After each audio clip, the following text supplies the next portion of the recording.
लुधियाना के सुनील और उसकी बीवी रीटा एक अच्छे और संपन्न परिवार से ताल्लुक रखते थे। एक दिन रीटा की भाभी उसके घर आती है।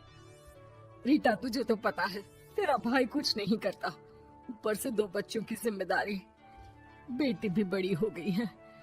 तू तो बुआ है, कुछ मदद कर सकती है तो कर देना।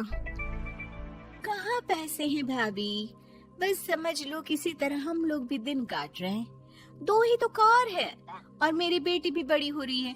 अब उसके लिए कार लेनी है तो 10 लाख का खर्चा तो लग ही जाएगा। तभी वहाँ सुनील आ जाता है।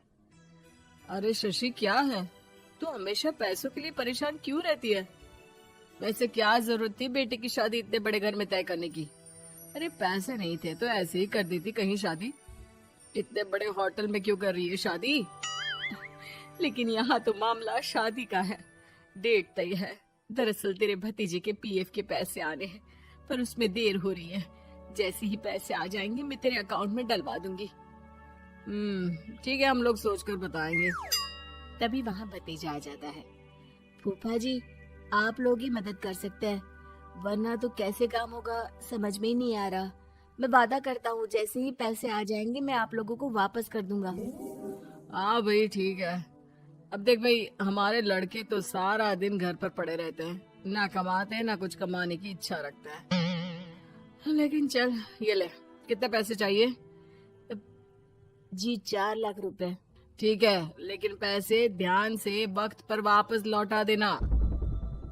सुनील मुसीबत के वक्त बीवी के भतीजे की मदद तो कर देता है, लेकिन उन लोगों के जाने के बाद देख ले रीटा, तेरे मायके वालों ने मांगा तो दे दिया, वरना इन लोगों का मुझे कोई भरोसा नहीं है। अरे क्यों भरोसा नहीं है? इससे पहले तो कभी इन लोगों ने आपसे मदद भी नहीं ली। हाँ, ली तो नहीं, लेकिन पैसे की किल्लत ही रहती है ना इन लोगों के पास। अरे ठीक है ना, नहीं लौटा पाए तो भतीजे के ससुराल से निकाल देंगे। सुना है बड़े घर में शादी हो रही है। सुनील और रीटा पैसे तो दे देते हैं, लेकिन अगले रोज ही। हाँ भाई साले साहब, क्या हाल है? ठीक हूँ जीजा जी। क्या बात है, सालों बाद आपका फोन, जरूर कोई बात होगी, बताइए ना। अरे वो तेरी बड़ी भाभी आई थी, बेटी की शादी कर रही है ना, तो पैसे लेने के लिए मैंने दे दिए 4 लाख। सोचा भाई किसी गरीब की बेटी की शादी हो रही है, पुण्य मिल जाएगा। अच्छा किया जीजा जी, उनका बेटा बहुत मेहनती है, जल्द ही लौटा भी देगा। वहीं रीटा भी फोन करके हर किसी को पैसे देने की बात करती है। रीटा की भाभी शशि के पास उसके भाई का फोन आता है। तूने सुनील से पैसा लिया है क्या?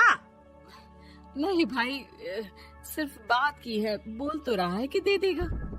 वो लोग मदद करने वालों में से नहीं है, और मदद कर भी दे लेकिन समाज में गा गा कर हालत बुरी कर देते हैं। अब गाने दीजिए ना भाई, मैं क्या कर सकती हूँ, मेरे पास कोई ऑप्शन भी तो नहीं है। बेटी की अगले हफ्ते शादी जो है। शशि की बेटी की शादी हो जाती है, लेकिन शादी के 1 महीने बाद ही सुनील का फोन भतीजे के पास आता है। हाँ भाई, शादी तो हो गई हम लोगों की दुआ से। अब देख, ऐसा ही फायदा होता है पैसे वाले रिश्तेदार हो तो।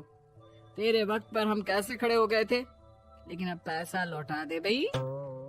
जी मैंने पीएफ के लिए अप्लाई कर दिया था, उसकी नोटिफिकेशंस मैं आपको भी भेज देता हूँ। मुझे लगता है 10 दिन में पैसे आ जाना चाहिए। जैसे ही पैसा आएगा मैं आपके अकाउंट में डाल दूंगा। और ना जी ना, कोई नोटिफिकेशन नहीं चाहिए, पैसा चाहिए, पैसा। ठीक है अंकल, बस 10 दिन का समय दे दीजिए। अभी हफ्ता भी पूरा नहीं होता कि भतीजे के पास उसके गांव के दूर के चाचा का फोन आता है। अरे बेटा, क्या बात है, सुनील के कोई पैसे ले रखे हैं तो दे क्यों नहीं देता? हाँ चाचा जी, बात तो हुई थी, 10 दिन का वक्त मांगा है, उम्मीद है हो ही जाएगा। अरे फोन कर रहा है, रोज बता रहा था कि बेटी की शादी में मदद की थी। अब क्या है ना, भले ही शादी 10 दिन रोक देते, लेकिन सुनील से मदद नहीं लेनी चाहिए थी। याद है ना, मधु की मदद करके कितना बदनाम कर दिया था उसने पूरे घर को सोसाइटी में। हाँ चाचा जी, मैं भी यही सोच रहा था कि उन लोगों से मदद नहीं लेनी चाहिए थी। कई लोगों के फोन आ चुके हैं। वहीं रीटा अपनी भाभी को फोन कर देती है। क्या है भाभी, कब पैसे लौटाओगी? पता है ना ये कितना बोल रहे थे, तुम्हारे बोलने पर मैंने पैसे दिए हैं।